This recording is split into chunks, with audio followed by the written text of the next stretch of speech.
Magandang araw mga amo at welcome sa Kali Topics. Sa video na to ay magkokomento tayo patungkol po dito sa, kung napanood nyo yung last video ko, sinabi ko ron na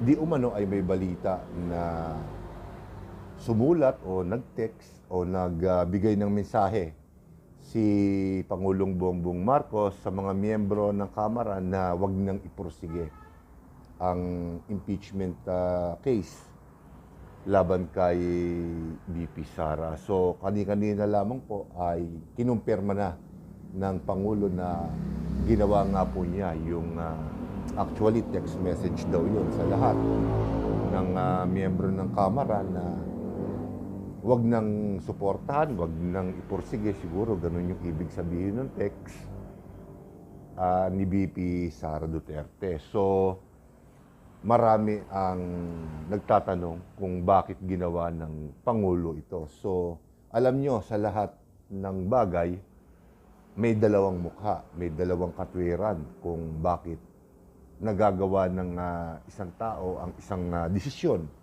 Dalawang mukha yan. So, alamin natin kung ano yung maaaring naging dalawang mukha o dalawang katwiran kung bakit ginawa ng Pangulo yung paghikayat sa mga miyembro ng Kamara na wag nang iporsige o wag nang suportahan yung impeachment trial impeachment case na ihahain ng ilang kongresista laban kay BP Sara. So, dito tayo sa unang muka.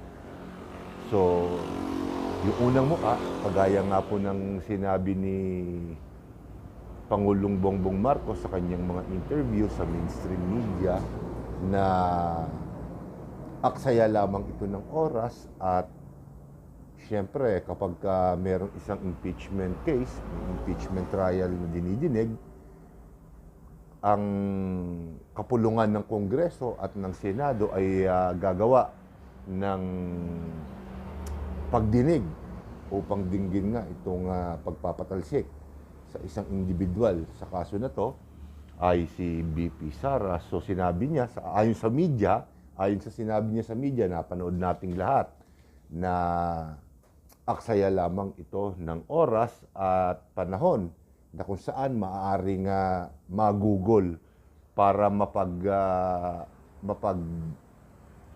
pa ang buhay ng mga Pilipino, which is tama naman kung tutuusin. Kung maaalala ninyo sa ibang mga video ko o dun sa last two or last three videos ko, nabanggit ko na yung mga ganitong impeachment case, kung talagang may kaso ang isang tao, siguro pinakamaganda kasuhan na lamang sa korte.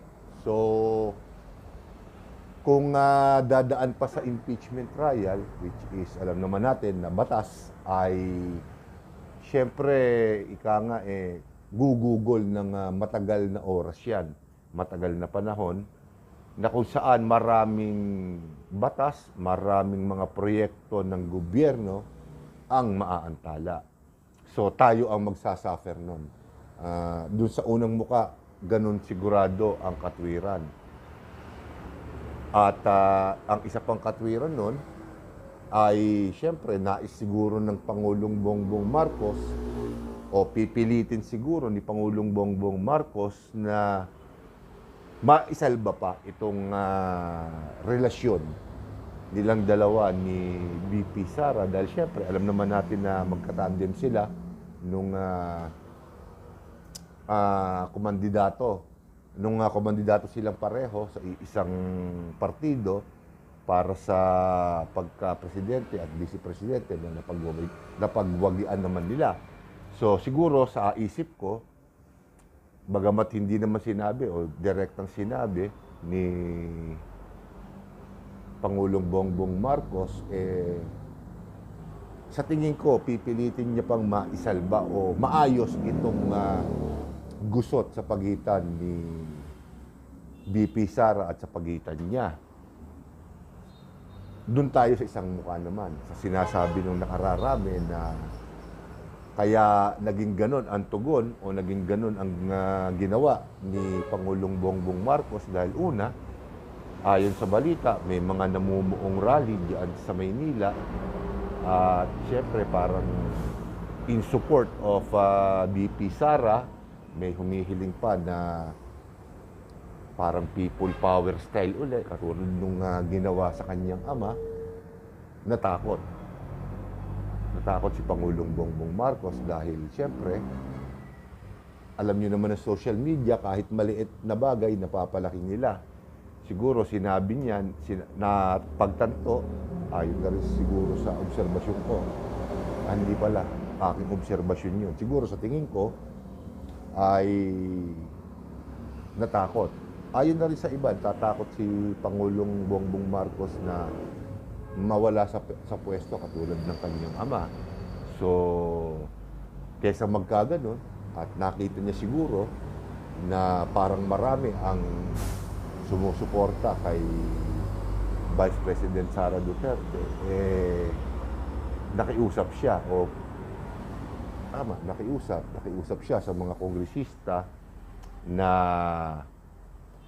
wag na suportahan yung impeachment trial. Pero kanina lamang po, nanood tayo ng balita at ayon sa isang kongresista ay nung una ay meron na silang sapat na bilang. Alam niyo ang impeachment case o impeachment trial ay numbers game syempre. Bago mo maipasa yan, bago mangyari yan, kinakailangan ng certain amount o certain number ng mga kongresistang boboto para maisulong yan sa Kongreso patungo sa Senado. So, ayon dito sa isang kongresista nito, si Franz Castro yata yun. Franz Castro nga ba? Babae eh. Yung isa sa mga dumidikdik kay VP Sara, ay nung una, meron na silang sapat na bilang para maisulong yung impeachment case. Pero nung himasok na si Pangulong Bongbong Marcos, ay hindi na raw sila sigurado kung hawak pa nila o sapat pa yung numero para maikasa yung impeachment case laban kay VP Sara Duterte. So, iba talaga ang nagagawa ng tinig ng Pangulo. Siyempre, itong mga kongresista na nung una siguro para sa impeachment ni VP Sara, nung pinakiusapan, siyempre, aatras yan dahil alam nyo naman ng mga politiko, mga kongresista, tumatanggap yan ng budget. So kapag hindi sila agad-agad nabigyan ng budget para doon sa kanilang mga proyekto, maaantala yung kanilang proyekto para sa kanilang mga distrito. So ayaw siguro nilang mangyari yun. Ganyan talaga ang politika. Kung malakas ka sa taas, siyempre, nauuna ka mabigyan ng pondo, baka mas malaki pa. Pero kung ikaw naman ay sumasalungat sa utos ng poon, nakalalamang baka ma-delay ang budget mo o ma-question o dili kaya hindi ka mabigyan ng budget. So, kaya siguro nasabi ni Franz Castro na nung una hawak nila yung numero, sapat na bilang para maitulak yung impeachment. Ngayon, hindi na siya sigurado. Siguro malamang isa yun sa mga dahilan. Dahil inutos ng Pangulo na wag nang suportahan, wag nang isulong yung impeachment case laban kay VP Sara. So pagdating naman doon sa ginawa ng Pangulo na yon, anuman sa dalawang mukha o anumang katwiran ang napili ninyo, nasa inyo yan, para sa akin tama yung ginawa ni Pangulong Bongbong Marcos. Hindi para masalamin o makita na siya ay mahina. Alam niyo, ang mga taong ganun, alam niyang malakas ang kalaban at may pagkakataon siya para dikdikin na ng purong-puro, maibagsak, pinairal pa rin yung diplomasya, napakahirap nun. Isakay mo pa dyan, syempre, yung mga amuyong na nakapaligid sa kanya na bakit mo ginawa yan? Hindi dapat ganyan yan. Napakahirap. Napakahirap ng posisyon ni Pangulong Bongbong Marcos. Lalo pat ang isa sa mga masugid na alam kong susuporta para ma-impeach si VP Sara ay ang kanyang kamag-anak na si Speaker Romualdez. Hindi ba, nagbibigay na nga siya ng mga pahayag, ng statement na dapat kinakastigo na yan. Ganon din si Pangulong Bongbong Marcos, kung maaalala ninyo. Nagbigay din siya ng pahayag na hindi niya palalampasin itong ginawa, itong pagbabanta di umano ni VP Sara ay bigla-bigla nagbago. Siguro mamumroblema na lang kasi kung ganyan ang tayo ng Pangulo,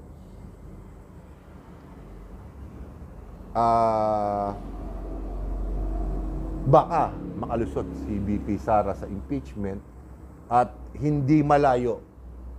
Kasi siyempre may mga kaso, may mga iba't ibang individual, matataas na politiko rin ang nagsusulong na makasuhan si VP Sara sa NBI, sa PNP, sa Department of Justice, ay panansya ko, pati yun, malulusutan niya na. Dahil siyempre, ipinakiusap na ng Pangulong Bongbong Marcos na wag nang suportahan yung impeachment.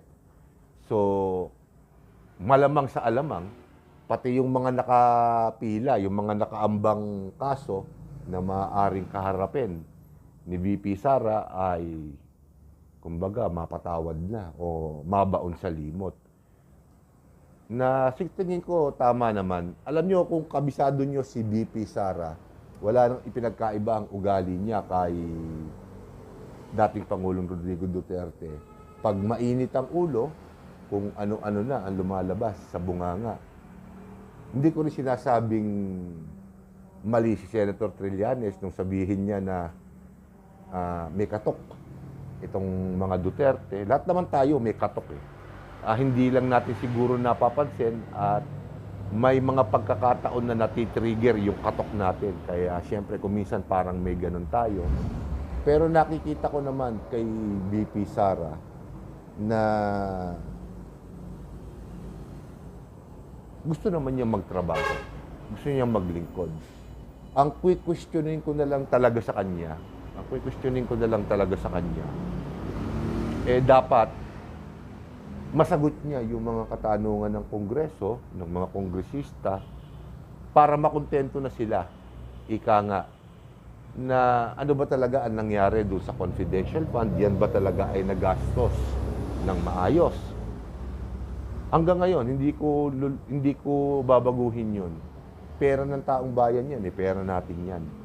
Yan ba talaga ay nagastos ng tama? At kung hindi nagastos ng tama, siguro yung mga kaso na dapat na niyang kaharapin, alam niyo, pagka wala na sa posisyon ng isang mataas na opisyal ng gobyerno, pwede naman balikan yan kasi katulad ng mga nakakaraang opisyal natin, may immunity sila sa kaso dahil nakaupo sila sa kanilang mga posisyon. Pero nung wala na sila sa posisyon, nakakasuhan na. Siguro, doon na lang sa pagkakataon na yon, dapat makasuhan sila. At kung nagastos ng tama, ipaliwanag ni VP Sara kung paano nagastos.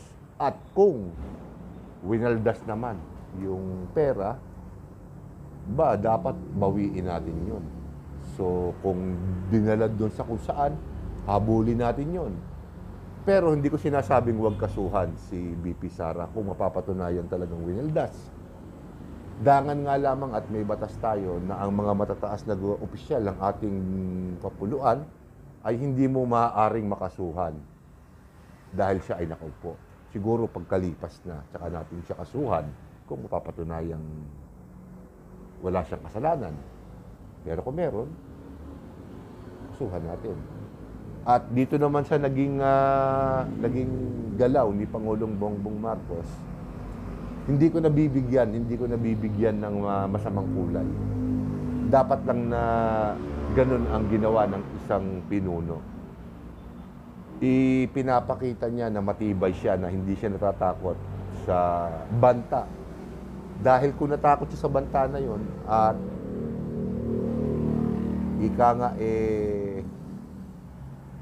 itinuloy niya yung mga plano, di umano plano na ma-impeach siya, at makasuhan si BP Sara, marami ang mag-aakusa sa kanya na papunta na siya ron sa ugali o tinahak na landas ng kanyang ama na strongman, na diktador at nasusunod.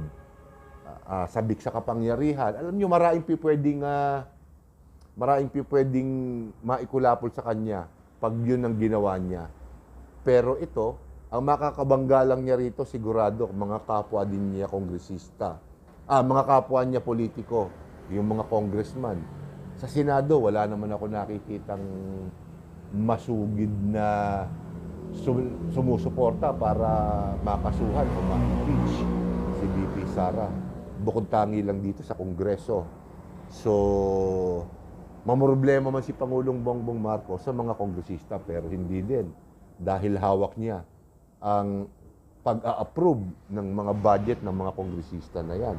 Kaya itong Makabayan Bloc na masigasig na nagsusulong na ma-impeach at makasuhan si BP Sara, sa kasalukuyan nangangapa sila kung aabante ba o mapipigilan itong kanilang plano. So aabangan natin yan, yung mga pangyayari na yan. Kaya dito ko muna tatapusin itong video na to, siyempre dahil hindi pa kumpleto yung kwento. Kanina ko lang din na napanood yung interview, yung panayam kay Pangulong Bongbong Marcos at kinumpirma nga na yung katotohanan na nagpadala nga siya ng mensahe sa mga kongresista na huwag nang suportahan yung impeachment case laban kay Sara. Para sa akin, goods yun. Hindi nga naman makikinabang ang bayan doon. Babalik lang tayo doon sa ugali na na ang magiging imahe ng mga nakaupo ngayon sa pwesto ay para manatili sa pwesto at dispatchahin yung kalaban. Siguro gusto ni Pangulong Bongbong Marcos na baguhin yung ganong kalakaran. Nakikita ko lang ng konti. Siyempre, hindi naman natin kasama si Pangulong Bongbong Marcos. Hindi tayo papasa. Pero nakikita ko sa galaw niya na siguro nais niya na rin matapos yung problema, which is good. Ika nga, makikinabang ang taong bayan dyan. Yung mga politiko na tumututok dyan, syempre tututok na sa trabaho. Tayo makikinabang. So, dito ko natatapusin ang video na to, at kung may mga bago pa pong kaganapan, ay syempre kukomentuhan po natin. So, maraming salamat po mga amo, at magandang araw po sa inyo.